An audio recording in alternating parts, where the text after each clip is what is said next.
Before, the Amityville Horror became one of the most famous haunted house movies of all time. Before the demons, the red-eyed figures, and the screaming walls, there was a real house, standing quietly at 112 Ocean Avenue, a place that would forever be associated with one of the most disturbing true crime cases in American history. This is not just a ghost story, and it is not just a movie adaptation, because what happened in Amityville began with something far more real, far more brutal, and far more undeniable than any supernatural legend. Before we talk about hauntings, possessions, or evil presences, we need to talk about murder.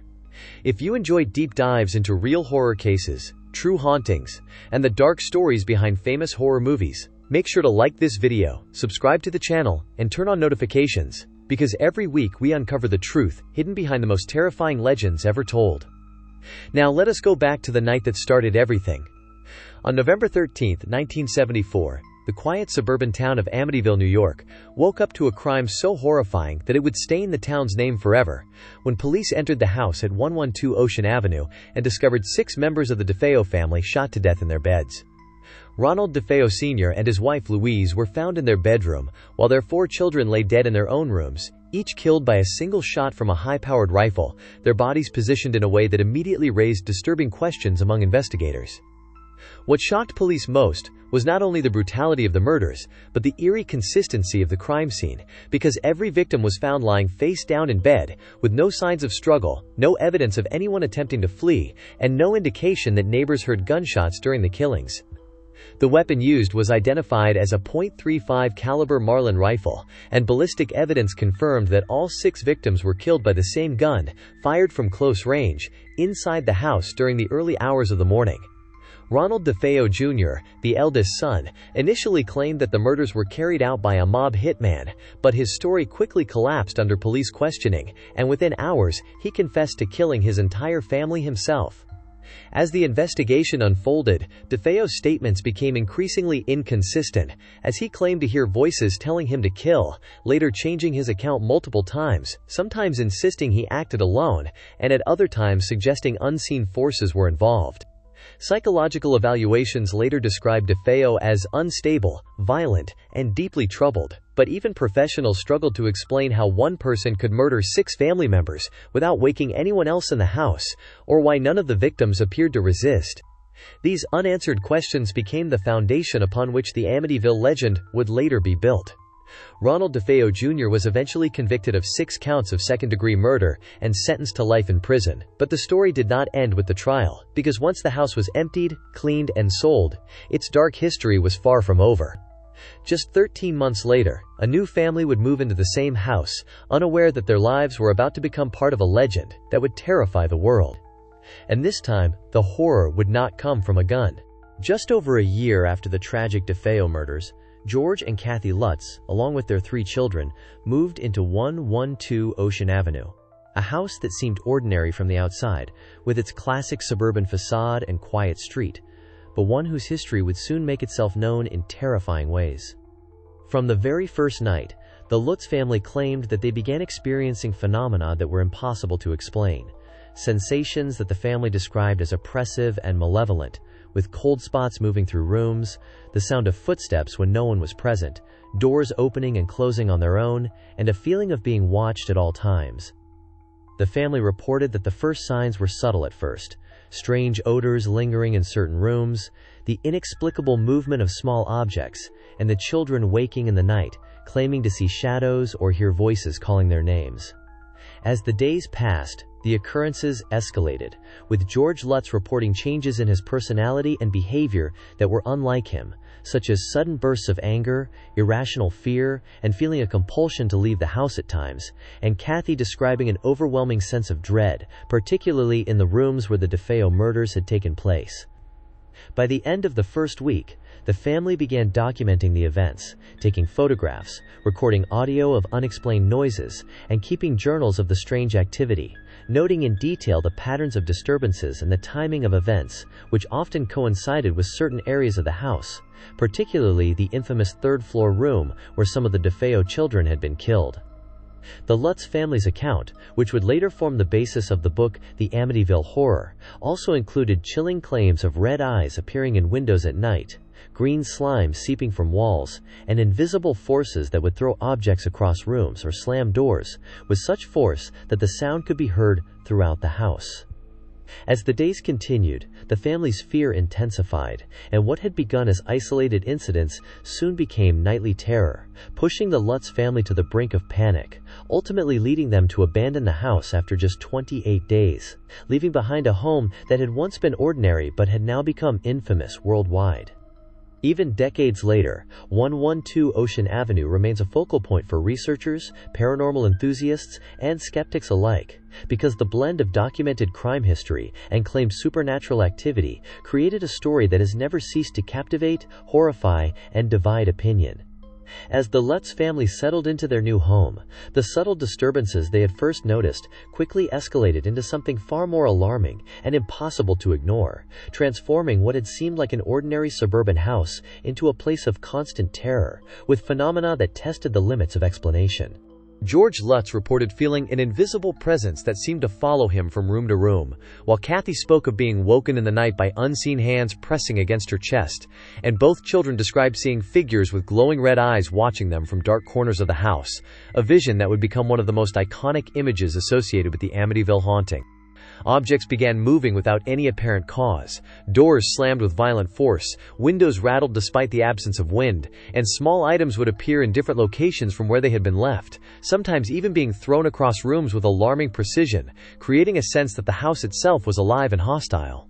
Perhaps the most chilling and widely publicized phenomena were the voices. The family reported hearing guttural growls, whispering commands, and even phrases in languages they did not understand, often coming from the infamous third-floor bedroom, the same room where several of the DeFeo children had been murdered just months earlier. The 1979 and 2005 film adaptations of the story dramatized these events, showing violent levitation, blood seeping from walls, and malevolent entities physically attacking the family, compressing weeks of tension into cinematic terror. While these sequences make for gripping horror, the true events, as documented in police reports, interviews, and the Lutz family's own diaries, suggest a series of more gradual yet persistent disturbances that still left the family psychologically traumatized. Investigators, journalists, and neighbors corroborated some of the events, noting unusual odors, unexplained sounds, and sudden cold spots. Father Pecoraro, the Catholic priest called to bless the house, reportedly experienced physical effects, including blisters, and feelings of overwhelming dread, which he attributed to the house's negative energy, though the church never officially confirmed supernatural causes. The combination of physical phenomena, strange sounds, and terrifying visions convinced the Lutz family that the house was not only haunted, but actively hostile, a realization that ultimately led them to abandon the property after just 28 days, leaving a house steeped in mystery, fear, and a legend that would capture the imagination of the public for generations to come. As the supernatural disturbances escalated at 112 Ocean Avenue, the Lutz family sought help from authorities and spiritual advisors, bringing priests and paranormal investigators into a house that seemed to defy reason. A house where fear had become a daily companion and where every corner could harbor an unseen threat. Father Pecoraro, the Catholic priest called to bless the house, arrived expecting a routine blessing, but he reported experiencing an intense, oppressive atmosphere, claiming that the evil presence in the house made him feel physically ill, with blisters forming on his hands, and a deep sense of dread that he had never encountered before, although the church never officially confirmed any supernatural activity. Meanwhile, Ed and Lorraine Warren, already famed for their investigations into paranormal activity, were called in to examine the house, bringing with them cameras, recording equipment, and a rigorous approach to documenting the alleged phenomena, including photographs, Polaroid snapshots of unexplained figures, and extensive interviews with the family. In the film adaptations, the Warrens are portrayed confronting violent poltergeist activity, witnessing walls bleed, objects flying across rooms, and doors violently slamming shut, creating dramatic sequences that heighten terror. But in reality, the investigators reported more subtle yet persistent signs of disturbance: cold spots, unexplained odors, moving objects, and audible knocks that seemed to respond intelligently to questions.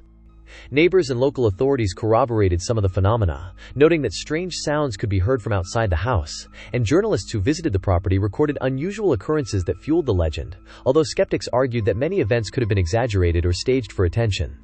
The arrival of priests and investigators marked a turning point in the story, transforming it from a private family terror into a public legend, as documentation and photographs circulated widely, creating a narrative that blended documented crime, reported supernatural phenomena, and public fascination. And it is this combination that allowed the Amityville Horror to become one of the most infamous haunted house stories in history, capturing the imagination of skeptics and believers alike. Just months after the Lutz family fled 112 Ocean Avenue, their terrifying experiences became the subject of a book, as author Jay Anson worked closely with the family to capture the events in a form that could reach the public, resulting in the 1977 publication of The Amityville Horror, which presented the Lutz story as a gripping account of true paranormal terror, blending documented incidents with dramatic narrative elements designed to engage and horrify readers.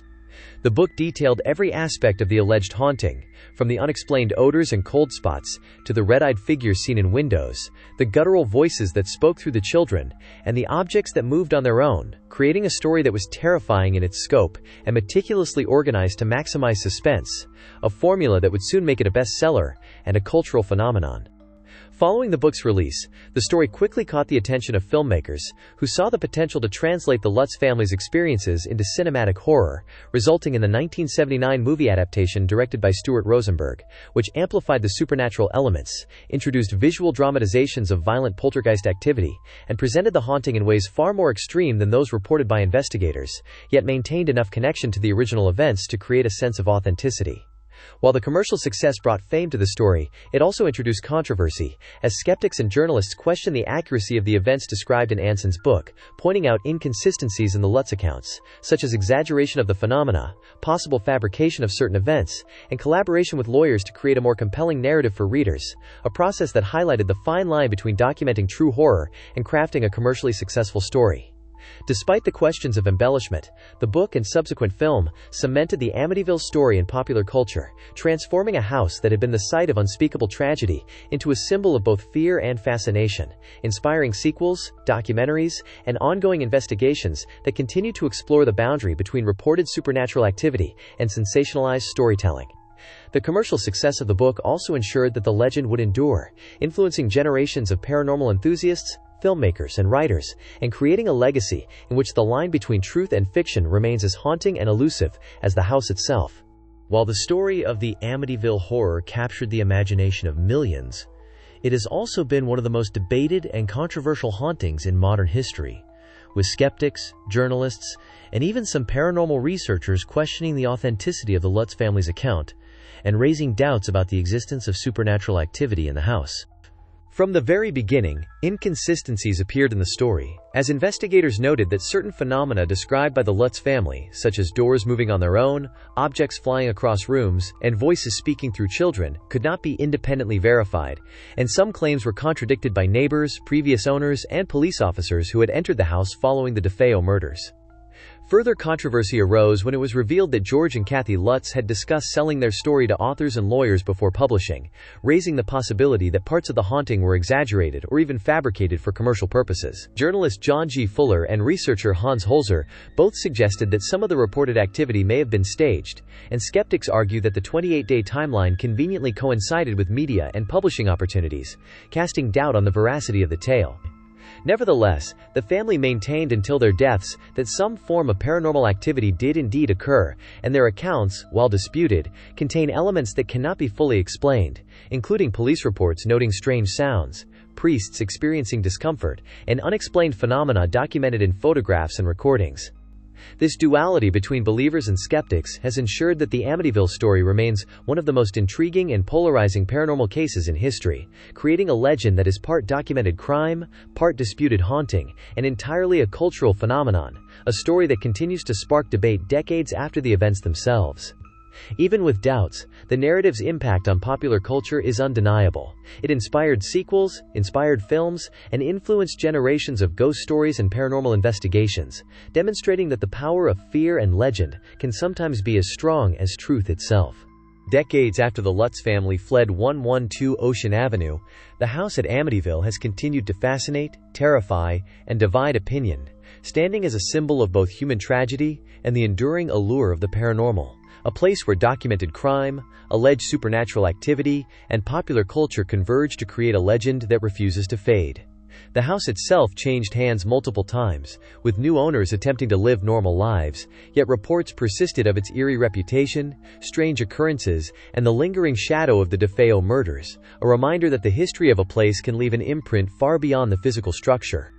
Culturally, the Amityville story inspired a wave of films, books, documentaries, and media adaptations, from the original 1979 movie to the 2005 remake, each iteration amplifying horror for entertainment while remaining tethered to the idea of a house haunted by unimaginable evil. And it is this blend of fact, legend, and cinematic spectacle that continues to captivate audiences worldwide. Skeptics, historians, and paranormal researchers alike continue to revisit the story, analyzing photographs, interviews, journals, and witness testimonies, sometimes affirming parts of the narrative, sometimes debunking others. Yet no matter the verdict, the fascination with 112 Ocean Avenue endures, illustrating how a single location can influence storytelling, belief, and culture for generations. Even today, tours, documentaries, and investigative programs bring visitors and viewers into contact with the story, reminding us that real horror can exist both in the documented events of the past and in the way these events are remembered, interpreted, and transformed into legend, blurring the line between truth and myth, fact and fiction, leaving a haunting that is as much about human fear as it is about the house itself. And so, the Amityville Horror remains a story that is at once real and legendary, a chilling reminder that places, people, and events can leave a mark that echoes far beyond the walls of a single house, influencing generations, inspiring stories, and ensuring that 112 Ocean Avenue will forever hold its place in the history of horror and the collective imagination of the world.